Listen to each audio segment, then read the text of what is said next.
Hello, you are watching an informative video on 10 warning signs you overlook in an addictive relationship. There is a striking comparison between the DSM-V diagnosis of substance dependence, a synonym for addiction, and the patterns of use, impairment, increased tolerance, and withdrawal found in addictive relating. As with other addictions, it is difficult to self-reflect and recognize the dependence trap when you are in it. Here are warning signs that you may overlook if you are in an addictive relationship. The person you are with was magical when you met. He is the person you have dreamed about. It's perfect. 3 months later something disrupts the magic. He or she cheats on you or seriously embarrasses you in front of your friends or family. You ignore it. After all, everyone makes mistakes, but it happens again. You rationalize, don't you have to balance the good and bad in relationships? The relationship never just flows or gets better and better. Instead, there are some magical times and more very painful times that shock you. You keep hanging and trying to get the good times and the magic to return. You are more anxious than you have ever been and you can't seem to stop checking in with the person you love to see if he or she still loves you. Is everything good with us? Did I do something?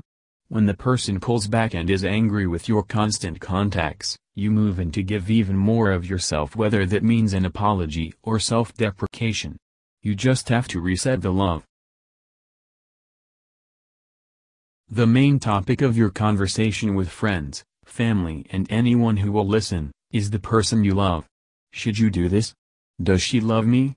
What could I say to him to make him spend more time with me? Does it really matter if he has no interest in what I do or my passion for the outdoors? Your friends and family try to point out that the person you love is unfaithful, selfish, cruel, dishonest, and not really loving or appreciating you. You can't listen. They don't know how good the good times are. As the ruptures in the relationship send you into a panic and another round of questions and discussion with your friends, they start to pull away. You start to pull away from them, convincing yourself they are too critical. That is fine with the person you love. She never liked your friends. Physically you are not well. You can't sleep. You need more and more reassurance from the person you love who seems to give you less and less. You are gaining or losing weight. You drink or smoke or abuse self more and more. You are terrified to lose the person you love. Your work world and outside worlds are fraying. Whenever you start to wonder after a fight or betrayal if this is a no-win situation, the person you love convinces you it is all in your head.